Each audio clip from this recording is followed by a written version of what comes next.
Good morning, good evening, and good afternoon to everyone joining us from around the world. We had a break last week.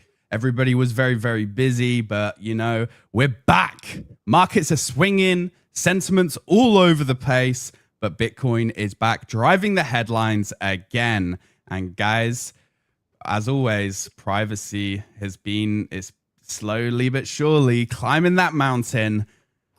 But before we jump into everything, Jack, how you doing, man? I'm doing good. I mean, a lot happening, right? It's feels like good news, but I think we're all ready for some good news and good momentum after the last however many months we had without it. So excited to talk about it. 100%. Stan, busy man?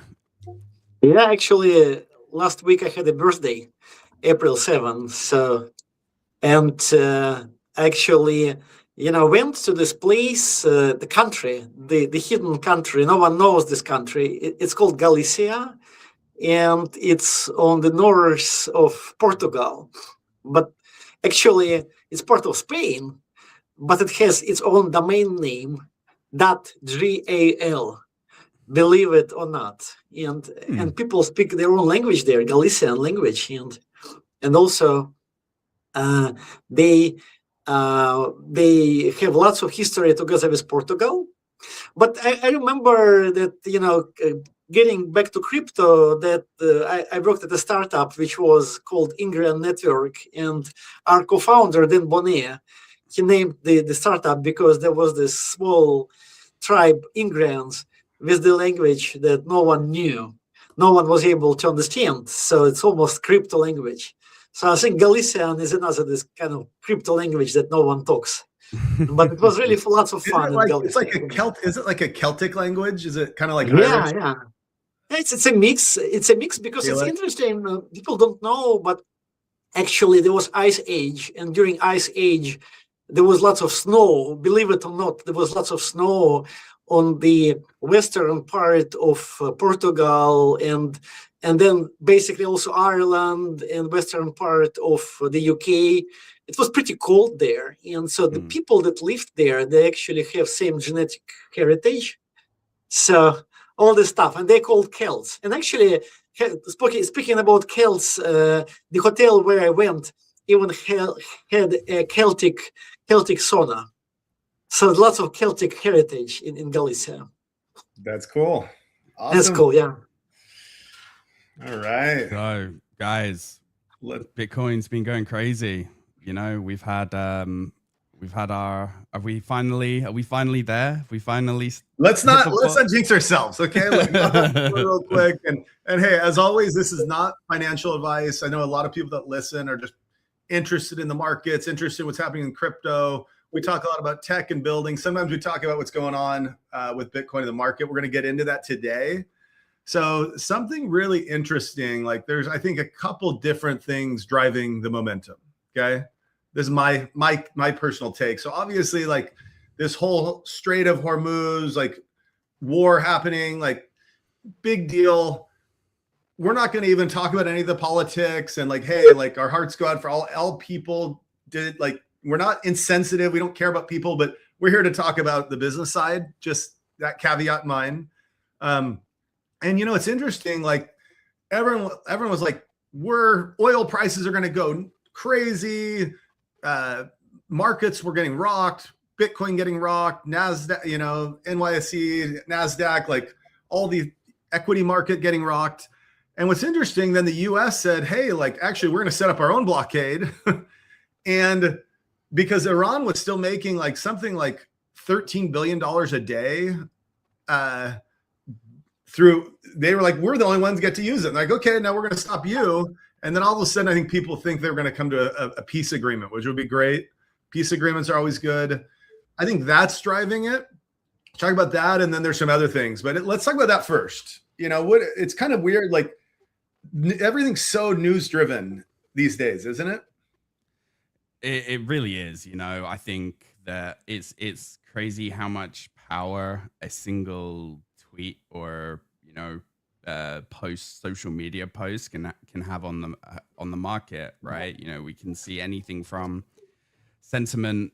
It's almost as if nowadays it's by the sentiment instead of buying or selling across the actual product or the fundamentals or things like that, because the market feels so volatile and driven by emotions that it really doesn't matter what's going, like the business or the product that's being built. It's just what is happening from a macro perspective. I think I saw, you know, with the Strait, you know, when the America said they were going to do a blockade, it dipped and then went straight back up again. And this volatility is just insanity.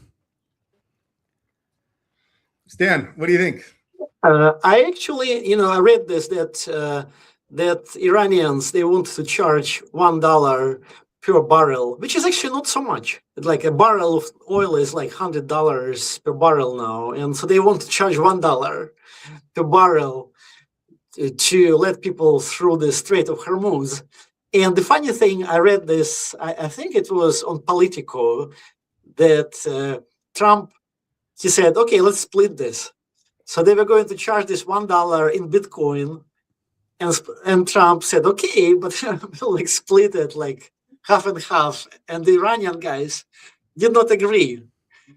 But it's really interesting, like it's all about Bitcoin. But if you think about this, that, you know, Iran has this huge inflation and they have like millions and billions, I don't know, like they have this huge, like, you know, prices are huge.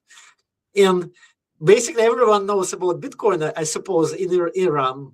Actually, people say even like the new leader of Iran has like some real estate in Dubai and he bought it using Bitcoin. So isn't that funny? But I think personally that, you know, I mean, it's better to have money than war, in the sense that probably like most people, like even like people like Saudi Arabia and like UAE, you know, if they have to pay $1 per barrel, okay, that may be a little bad for them, but better than having a war and having everything destroyed. So you can approach, I think, this from different perspectives. One of the perspectives, you know, if it helps like stop the war, maybe not such a bad idea. Who knows?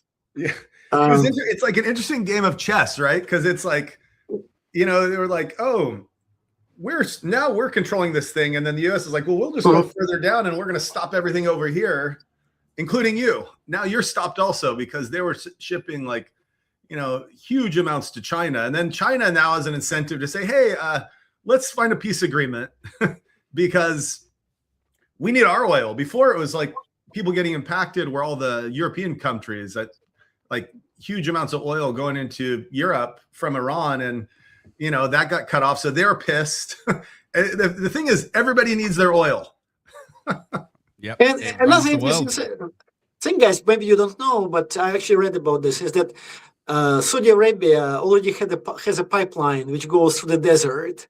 And UAE also has a pipeline. So basically, that's why Iranians only want $1 per barrel, because essentially it's a game theory. They wanted to make it cheaper than for Saudis and like the rest of the Gulf states, just to build pipelines going through the desert. So it's like basically the problem is not so bad.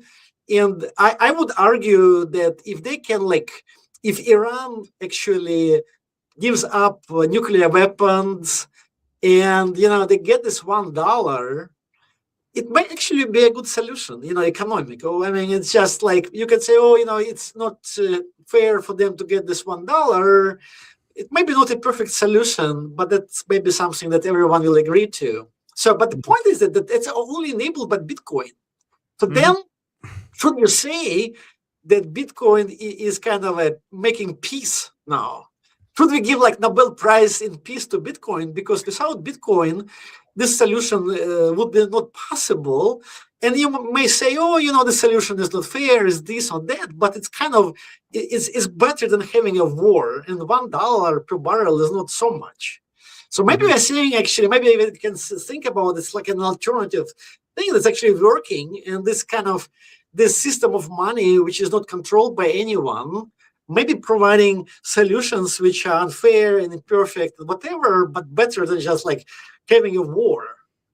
So that's another kind of really interesting thing. So if we take this approach, and then let's say the solution is implemented, right? Imagine like all of these huge companies all like creating like Coinbase and Binance accounts and like buying millions of dollars per Bitcoin, or Bitcoin billions of dollars of Bitcoin. And so if this is implemented, it's going to be the first ever example where governments are paying each other essentially, right? Yeah. Using Bitcoin. I mean, if you think about how much of a breakthrough is that, and you could say, okay, it's not perfect, but maybe that's good.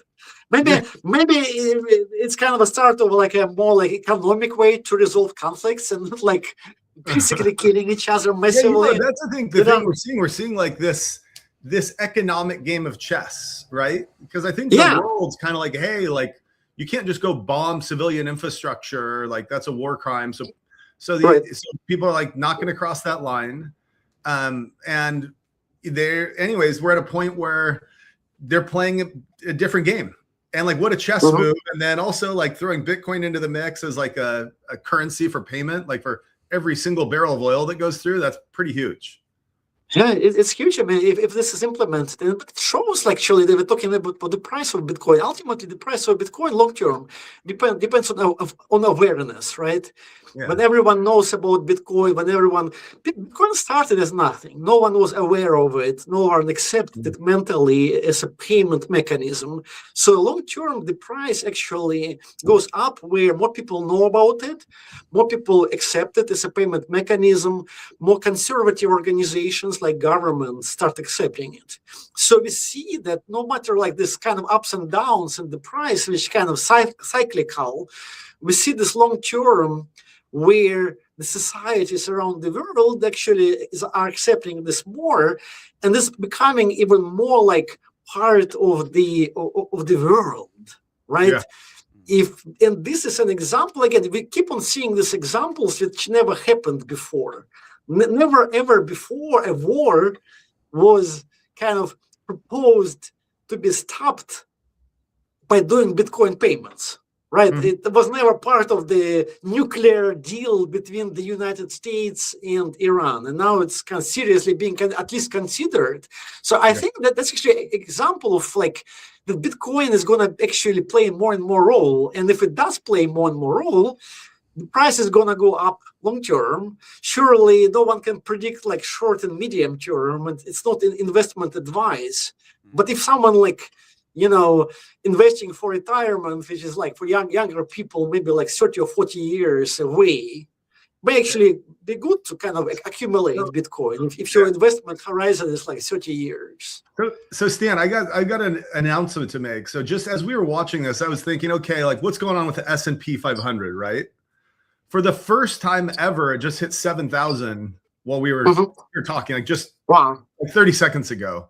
And the interesting thing, if you look back at like the prior 6 months, it got almost this high back in January, and then it just it started crashing same time as the crypto market, like February 25th, all the way until March 30th, and it started ripping again. Went down from like 6,343 all the way back up to 700. So even like equity markets are feeling the surge.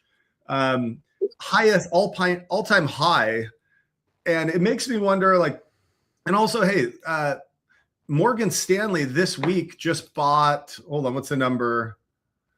84 million of Bitcoin earlier this week. And I think thing is there a peace agreement? No, but people are buying the rumor rather than the news, right? I think people are like, wow, this thing's gonna happen. So hopefully just peace, just so less wars is good for everybody, for humanity, but it's also, for people running businesses and needing oil and, in the crypto markets. Yeah, we like that too. Ben, that's really interesting. Yeah, Ben, can we see the fear greed index? That's something we talk about a lot, because I think the interesting thing about Bitcoin is what is Bitcoin worth? It's not worth some intrinsic thing like, oh, you can cash it in. Like a hammer has a certain piece of value because it does something. Bitcoin's worth what the next person will pay for it. Right? That's literally what it's worth. And so it's all psychology. And if you look at let's look at the fear greed index. Damn, it's high. That's yeah. surprising. So, and if I'm on the, I guess I'm on the all-time view. There we go. So if on the all-time view, so we're at 53. Remember we were talking on the show when I think we hit like 5 or something the day before we did the show. Remember that, guys? Yeah. And Stan had a pretty good prediction. Stan's like, listen, if you historically look at the fear greed index, it doesn't stay this low for this long. It just doesn't. And, but we didn't, no one's ready to make that bet. Everyone's like, really? But, Stan, you were right. Like if you look at it's tracked up since then. The last time it was this high, Bitcoin was at 96K, and it's only at 70 something, 75. Before that, it was at 110 when it was this high. And the last time it was on the way up, it hit 122 at this level. So hey, I think I actually look at this as like one of the leading indicators of where the market's going. Even though it's just all it is like capturing human sentiment. But human sentiment is what really drives a lot of this. 100%. Yeah, totally, Jack. And I think, with Bitcoin, I think in reality, like when it went down, there was no real reason why it went down. It's really like a cyclical up and down. It's not like nothing happened, when I think it went up really high and then went down. So it's all human psychology, all of the cycles in the way humans like to live. But there's really nothing happening. Like, if you look, just throw away all of the human emotions, what you see is that people are using Bitcoin. It's kind of steady progress. The society accepts Bitcoin. So there's like very steady progress, I think, in terms of Bitcoin being like a store of value and countries accepting it. And so it's all on all fronts, I think. It's always being like a steady progress. And all of this like fluctuations, ups and downs, there's like no fundamental part in it. It's just like human emotion, just like cycles. It goes down, people like scared. And now what's going to happen is that now people like frozen scared, they didn't buy anything. Now it's kind of a leading indicator, because now people are not scared. So they're not scared, they will buy a little bit by bit, and then the price will improve. So it's kind of what you see now is just like a leading thing to people actually buying more, because they need to get like normal psychic state before like they buy anything. And yeah, and well, hopefully, here's the thing, like we're builders, right? We're not, some people work in finance and their job is just to bet the markets. We're here to build products, but when you're building products, it's really hard when you're relying like on a healthy crypto industry. So I think this is really good for all of the, our peers, our competitors, our, partners. And this AI boom's coming. It's exciting. So, yeah, let's take a look at the rainbow chart indicator. Yeah, the rainbow chart. What is this saying? Oh, yeah. Well, look, I mean, if you believe in the rainbow chart, then it means we're ready to flow back up again. Yeah. It kind of looks like almost this time period here, right? Like obviously we can't use indicators of the past to assume of what's going to happen in the future, right? However, if you do that, you can argue that it definitely is kind of looking like what happened here between 2015 and 2017, right? By the way, I think of the rainbow chart as really like it's his like Bitcoin sales playbook. I think a lot of smart people I know are like don't believe it at all, and actually like they introduced a new color band apparently to keep it in, because they're like, if it falls off the rainbow, it's dead. And then they like all of a sudden they added a new color. Don't be fooled by this stuff, but it is it's something, if people are talking about it, they're looking at it, it's clearly, it's on the main CoinMarketCap Bitcoin chart. So, That's dominance looking. Yeah. So guys, last thoughts on Bitcoin and market stuff before we talk about stablecoin. Yeah, one more thing I would want to talk about Bitcoin is that the fluctuations. If you look at this like rainbow chart, or if you look at logarithmically how Bitcoin behaves long term, you see that the fluctuations, like the wiggles, are getting smaller. It's steadily happening. You think that Bitcoin is going up and down crazily, but actually it went up and down way more crazy like 10 years ago. So it's actually getting stabilized. And so there is this one thing which is super important, is that the wiggles, they actually at some point they will match like euro and other currencies like Japanese yen. You can just take a look and see how US dollar versus Swiss franc, for instance. There are also wiggles, but wiggles are smaller, and like US dollar versus euro. So the point I'm making is that it's going to be a huge transition, because then that will be the last step for Bitcoin to become a real currency, and we are approaching it.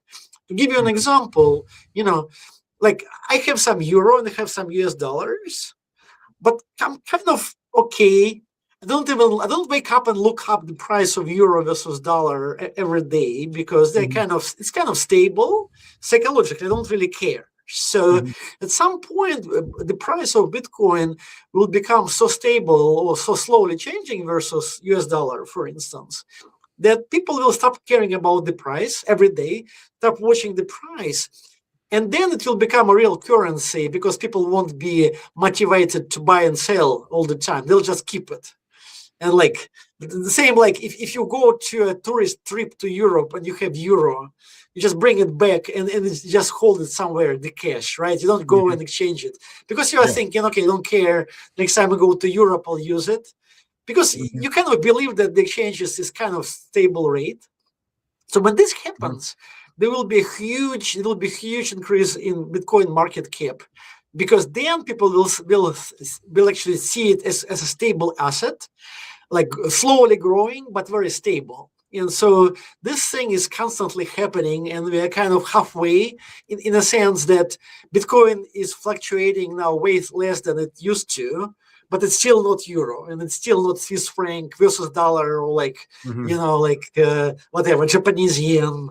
And so that's why we can almost see that the Bitcoin is still a volatile asset, and when it will become less and less volatile, the market cap will grow. So that's another argument for someone. If you're someone and you like retire in 30 years, it's a pretty good investment to buy, like spread your buying over like 3 or 4 years, and buy every month a little bit by bit. And then you won't care about the rainbow chart, because all of the things on the rainbow chart are like medium-term fluctuations. And if your buying horizon is very long, you'll average out, and you don't have to care about it. You can like set very small amount, like buy like $50 a month, and for the next 30 years, that's almost for sure it's going to be a pretty good investment, I think. So it's a matter of right. Stan, I gotta ask, so when I look at the rainbow chart, let's show the rainbow chart again, because what you're saying, I think, is like a strong argument why the rainbow chart is kind of like an old thing. And I mean, Bitcoin people are going to hate me for saying that, but hold on, Ben, we'll get there. I will get there. So here's the thing, like if you look at this, and this is a logarithmic scale, so it like it lets you see relative changes, right? And the reason why, it's like, hey, when Bitcoin went from 9 cents up to $150, that was actually a bigger move than when it went from 30,000 to 100,000, right? Like the multiples are way higher, and you can kind of like see that a bit here. But here's what Stan's saying is, if you look at this like post-halving period we're in, we're just like, and even before that, our peaks are more flat. And so what it means is like, hey, maybe the rainbow cycle is dead, but the positive thing is it's just less volatile, which means it's going to be more broadly accepted. And Because the thing is, when a lot of people, Bitcoin gets hot, they go buy it, and then it drops like, 3x of value, and then they're all pissed and they sell it. Then they don't want to get, they don't see it as a stable thing to buy. But yeah, I think it's maybe we're just seeing the maturation, which is positive. It means the rainbow theory is not accurate, but it means we have, we're getting more mature. Absolutely, Zach. And actually, that's a good point that, this rainbow theory assumes that fluctuations should be the same all the time. Ideally, this rainbow thing needs to kind of become more narrow. I'll give another simple example to understand, like in the US, everyone likes Japanese cars. So people like buy Honda, buy like Toyota, because it's kind of very kind of high quality vehicle, never breaks, and you can use it for many years. So prices of like Hondas and Toyotas are very stable usually, the resale price, because everyone knows that like Honda Civic, right, or Toyota Camry. So, and then if you have some exotic car like Bentley, then the prices can be like, try selling it. It can be really fluctuating, the price of Bentley, also depending on the situation of the economy.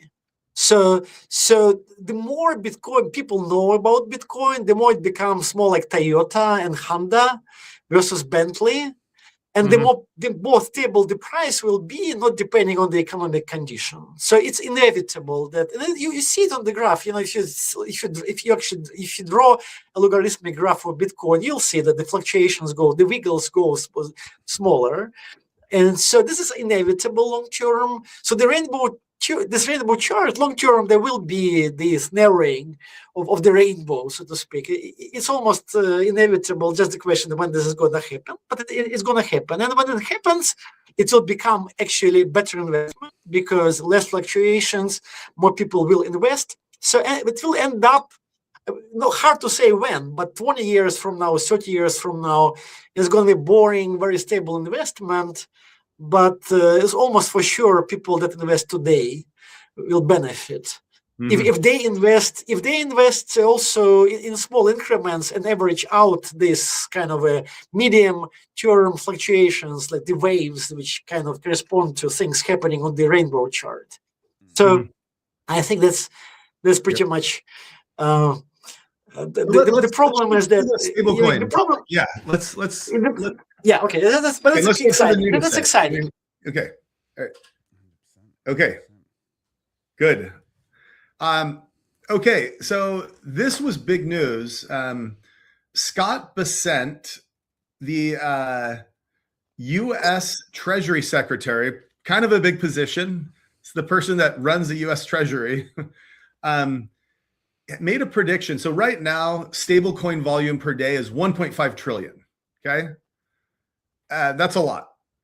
He's estimating by 2035, stablecoin volume will be 1.5 quadrillion per day, which I think that's 100x is a quadrillion, 100x more than a trillion, Stan. Wow.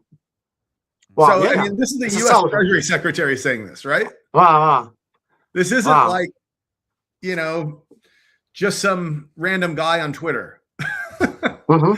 And that to me, it's like, what that means is it doesn't just mean stable coins get more popular. It means stable coins dominate global financial rails. It means Swift is dead. Everything's going to move to stable coin rails. And it's pretty exciting. What was the year of that? Sorry.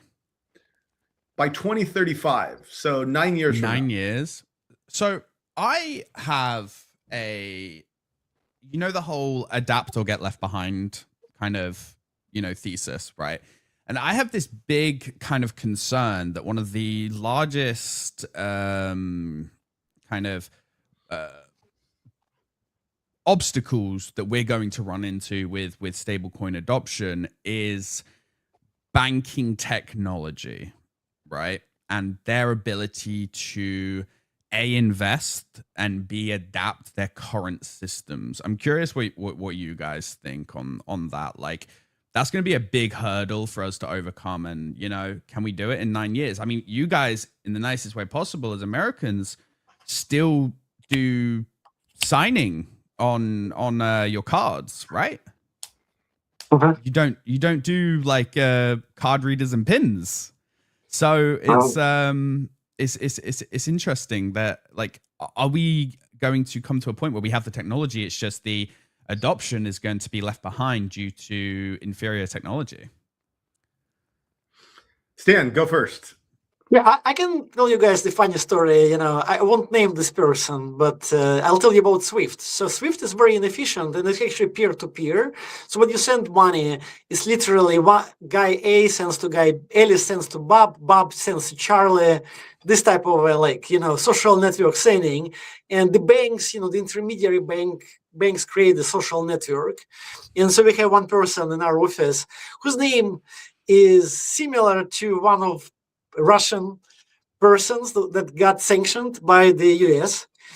And this person in our office is constantly having problems in his life with everything because banks just match the last name, and it's really hard. And because Swift is decentralized, believe it or not, that Swift is decentralized because it's kind of a social network, like peer-to-peer, it's impossible to control. So if money gets stuck in Swift, it gets stuck somewhere, like some intermediary node in this peer-to-peer thing.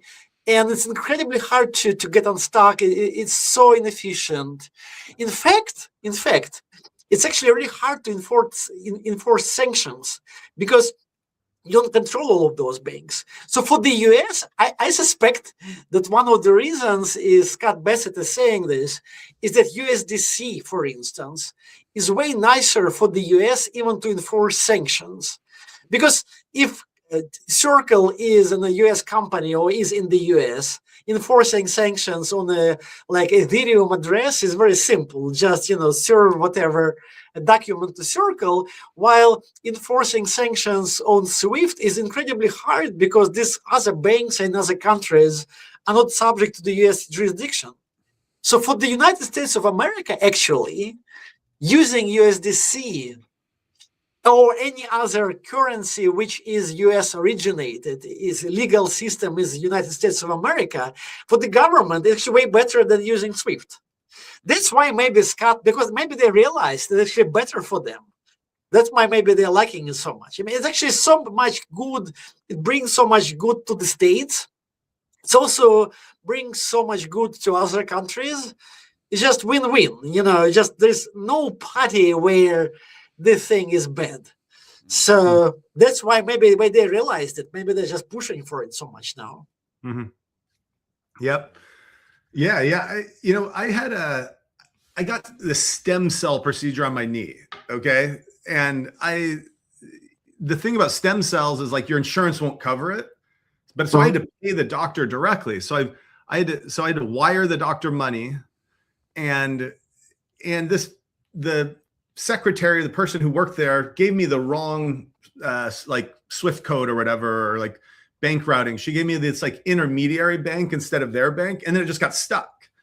And then like they had to go through the Swift process. They have the money sent back, etc. Now for me, like I wasn't at risk because like she gave me a number to send to over email, and then I sent it there, and they just couldn't get the money. But eventually they returned the money back to me. I paid again to the appropriate place, but it was this long, laborious process. So I felt like they got value by being able to rewind a transaction.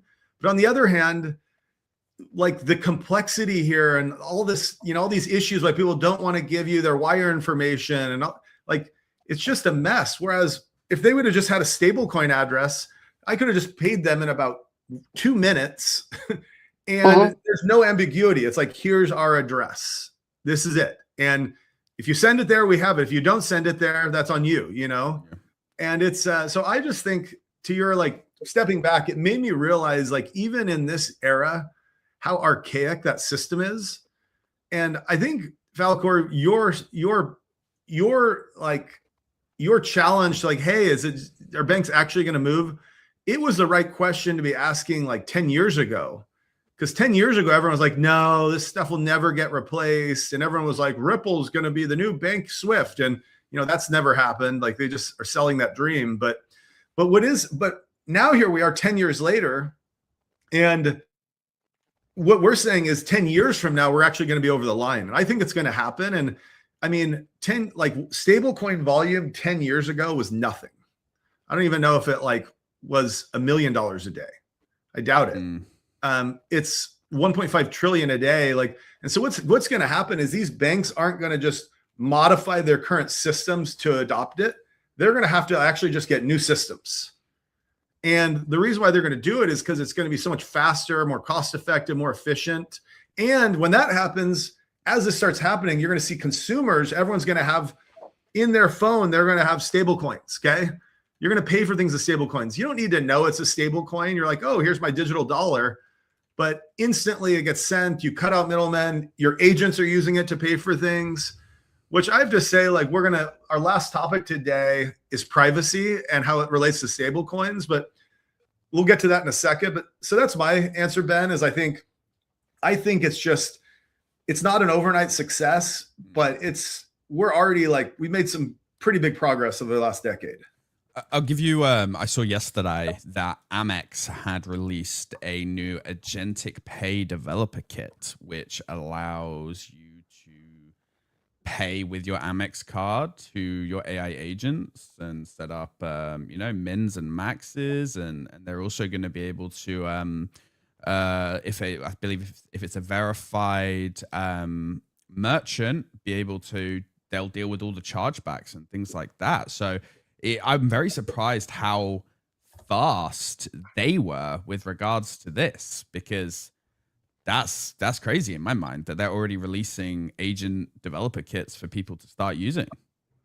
Well, that's really interesting. I think maybe they're just like a smaller company. They have to always be more innovative compared to Visa or MasterCard. But that's great. It just shows there are cracks happening in the ice. So if these guys have it, then Visa and MasterCard will have to have it too, because otherwise how are agents gonna pay?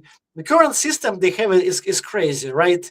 I'm talking even about agents. For humans, it's incredibly hard to pay, right? I'm using my credit cards here in Europe, and I have everything two-factor authentication, SMS, and they still fail for no reason. You're still okay, try this card, try that card. So I think it's nice that they're starting to, maybe there's competition that actually forces them to do it. Yeah, agreed. Yeah, so it's interesting. Tether was started in 2014. So that Head Start helped them. They have $185 billion market cap right now. And USDC has a $78 billion market cap. USDC started with Circle and Coinbase in 2018, May of 2018. So Scale is actually older than Circle and USDC. So it shows you that, hey, even in 8 years, they've come a long ways. So that's where I think another 10 years, this game's over. Stable coin rails will win. Yeah, and also this interesting point about Coinbase. I think one of the reasons in the past why the government was so hostile to crypto was that crypto didn't have any lobby in Washington, D.C., while Visa and MasterCard had lobbies. Now with Coinbase, it's different because you have a large company that can, and also Binance, but Coinbase definitely in the US, right? That is actually representing crypto. And so the government is not doing these crazy things anymore. On Coinbase, you can have a card, a debit card. You can have a credit card, I think, now in the US. You can have a bank account. Coinbase is almost like a bank now in the US, right? You can buy equities. It's not almost not much different compared to Bank of America. Pretty much can do anything now on Coinbase, almost anything that you can do on Bank of America, on other US banks. So which kind of then Bank of America needs now to compete with Coinbase, needs to add crypto. So it looks like we're over the hump in a sense, that over the hill, Yeah. The crazy stuff is not going to happen anymore. This crazy adversity against crypto that had no purpose, was no reason for the government and also for the banks to do it. Yeah, exactly. Agreed. Yep. All right. Yeah. Hey, and so privacy. So why does it matter to have privacy? Well, if we're going to have 1.5 quadrillion dollars of volume a day, and that's not just going to be big banks moving money. Think of all the people in every single bank account. If your bank account information is exposed, if I send one thing and then all of a sudden everyone knows every single thing I've ever bought, right? And how much money I have, like we won't get to mass adoption. So we need privacy solutions. That's why Scale's working on privacy. That's why we're building a privacy solution. That's why we actually have one that's live. We're live now with our V2 of Byte Protocol, okay? And so what we're calling this is programmable privacy. And the reason why it's programmable privacy is one, crypto is programmable money, okay?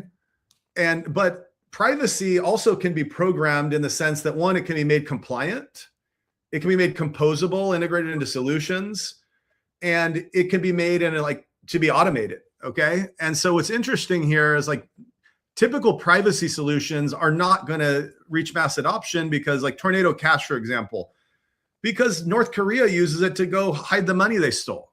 Yep. But with programmable privacy, you can set it up so that essentially if let's say the FBI or some government entity in some country said, hey, we need to see what's going on with this wallet. Well, very easily they can get that information from the validators through a formal legal request. And some people might say, oh, this is that's not real privacy. Privacy is a basic human right. It's actually banks, governments want to see where your money's going. Otherwise, how do they know you're paying taxes? How do they know if you steal money?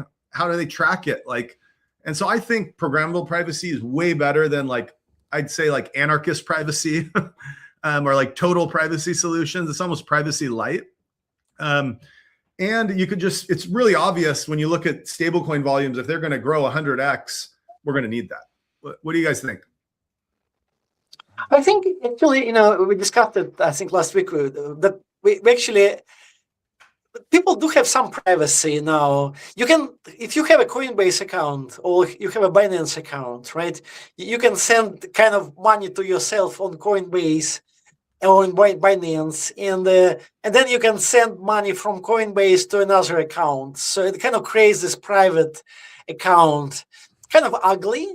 But I think that's the privacy solution many people are using, right? If you don't want to be tracked, most people will send crypto to Coinbase if they have an account, or to Binance, and then they send from Binance, kind of mix, use it as a mixer essentially, right? But the problem, so actually there's this kind of low-tech solution that lots of people are using, and the solution is actually quite good if you're talking about crypto investment, or if you have one transaction a month, it's okay. But if we are talking about this thing that the stable coins, for instance, are growing so fast, when you do more and more of it, it just becomes really ugly. So that's my take on it. I think, and also with AI agents is the same. If you need just one private transaction a month, you can just use a low-tech solution, just a different wallet.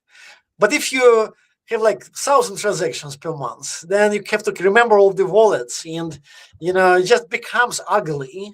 So that's my take on it. I think actually privacy kind of exists in some low-tech way. People are doing it, but it's more that the more people are using crypto, especially with agents, when the number of transactions goes up, there's a need for better solutions.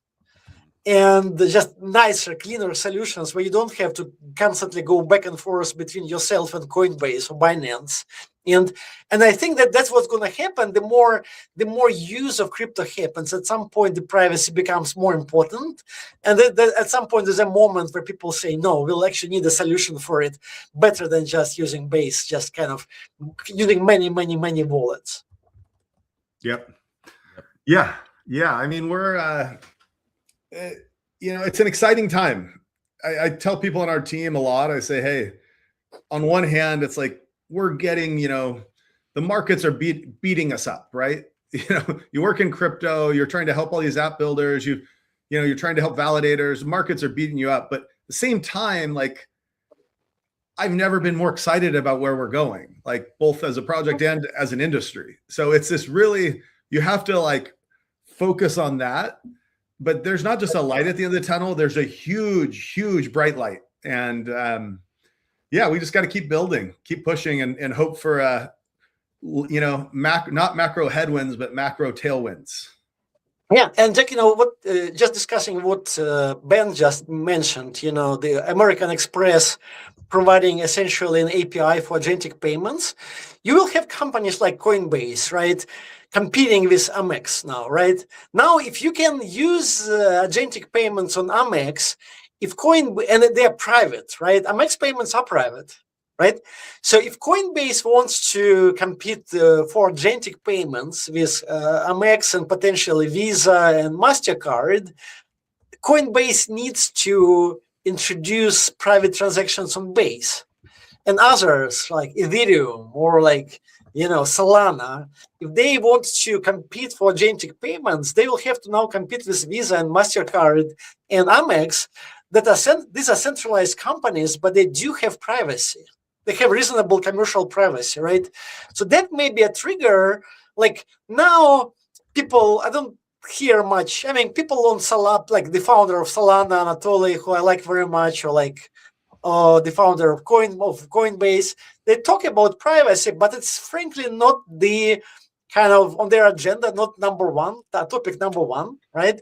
Mm-hmm. It's like Base is still, or Solana or Ethereum, still not private, right?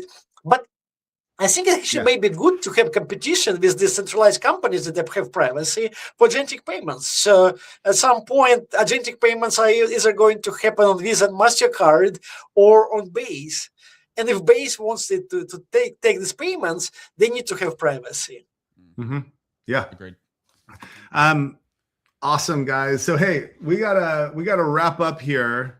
But what I'd say is I'm gonna give a little teaser. We've got a really big guest that's coming on, maybe next week, maybe the week after. Needs to get a corporate approval.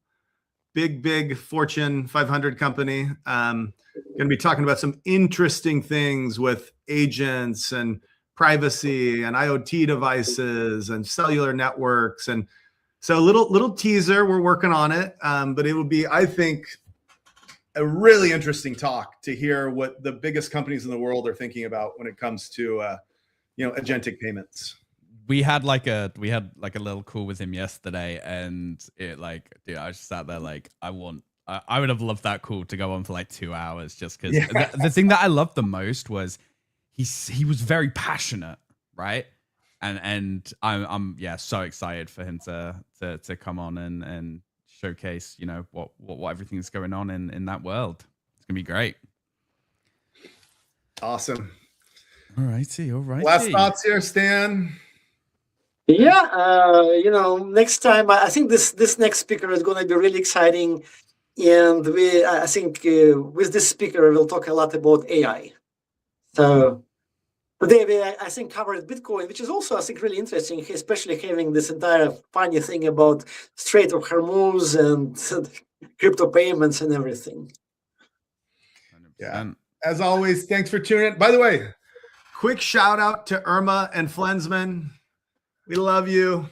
Thanks for supporting. Thanks, everyone. And everyone else who listens. Appreciate you. 100%. Guys, as always, been a pleasure. And we will see you again next Wednesday. Goodbye. Bye. Bye.